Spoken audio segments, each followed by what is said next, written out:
السلام علیکم اسٹوڈنٹس، کیسے ہیں آپ سب؟ امید ہے کہ چھٹیاں آپ لوگوں کی اچھی گزر رہی ہوں گی۔ اردو کا سمر پیک جو ہے وہ ہم سالو کرنا سٹارٹ کرنے جا رہے ہیں آج۔ سب سے پہلے آپ لوگوں نے یہاں پر جو نام کی جگہ دی ہوئی ہے، نام، کلاس، سیکشن، کیمپس، تو اسٹوڈنٹ آئی ڈی وغیرہ، یہ سب کچھ جو ہے نا آپ نے فل کر لینا ہے، ٹھیک ہے؟ یہ لازمی، اور جتنے بھی آپ کے پاس اس طرح کی جو ہیں بکس وغیرہ ہیں سمر پیک کی، اس سب میں آپ لوگوں نے اپنا نام وغیرہ سب مینشن اچھے سے کر دینا ہے، ٹھیک ہے؟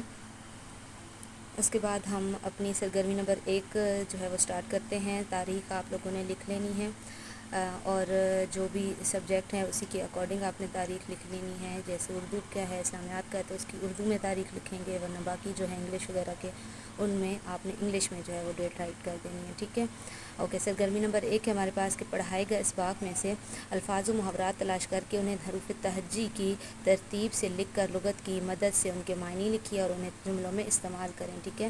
آپ نے الفاظ یا پھر محاورات میں سے جو ہے وہ اس طرح سے، میں نے یہاں پر محاورات کو جو ہے لکھا ہے اور پھر اس کے معنی آگے لکھے ہیں، ان کے پھر ان کو جملوں میں جو ہے وہ استعمال کیا ہے، ٹھیک ہے؟ تو محاورہ سمپل جو لفظ ہوتا ہے وہ اسی طرح سے لفظ ہوتا ہے، لیکن جو محاورہ ہوتا ہے وہ جو اپنے الفاظ کی جو ہیں ہوتے ہیں اس کی نسبت جو اس کے مجازی معنی ہوتے ہیں وہ دیتا ہے، ٹھیک ہے؟ تو محاورہ اور لفظ میں یہ فرق ہوتا ہے کہ لفظ سے ہمیں پتہ چل رہا ہوتا ہے، لیکن محاورہ جیسا پہلا محاورہ ہے کہ آب ہونا، ویسے اب آب جو ہوتا ہے وہ پانی کو بولتے ہیں، لیکن آب ہونا جو ہے وہ اس سے یہ ہوتا ہے، اس کا معنی بنتا ہے شرمندہ ہونا، ٹھیک ہے؟ تو یہ میں نے آپ لوگوں کے لیے محاورات لکھے ہیں، ان کے معنی اور ان کے جملے، یہ آپ لوگ دیکھ لیں اچھے سے۔ آپ لوگوں کے بھی تقریباً اتنے محاورات جو ہے وہ آ جائیں گے، ٹھیک ہے؟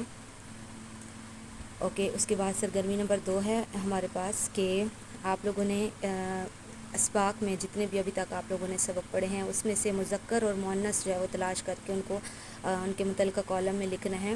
مذکر اور مؤنث میں کوئی بھی چیز جو کہ مذکر اور مؤنث کی صورت میں ہو سکتی ہے، آپ لوگوں نے وہ اپنے سب اسباق میں جتنے بھی میں ابھی تک آپ لوگوں کو سبق پڑھا چکی ہوں سب میں سے آپ نے ڈھونڈ کر جو ہے وہ یہاں پر لکھ لینے ہیں، ٹھیک ہے؟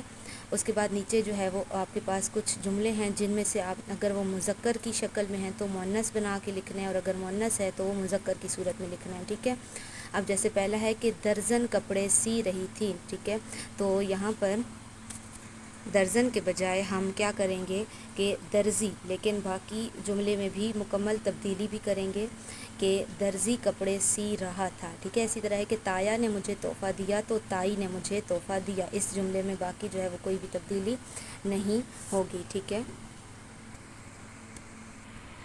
یہ آپ لوگ مکمل اس طرح سے دیکھ لیں اور نیٹ اینڈ کلین کر کے رائٹ کرنا ہے، اور بے شک پین سے لکھنا چاہتے ہیں پین سے لکھ لیں،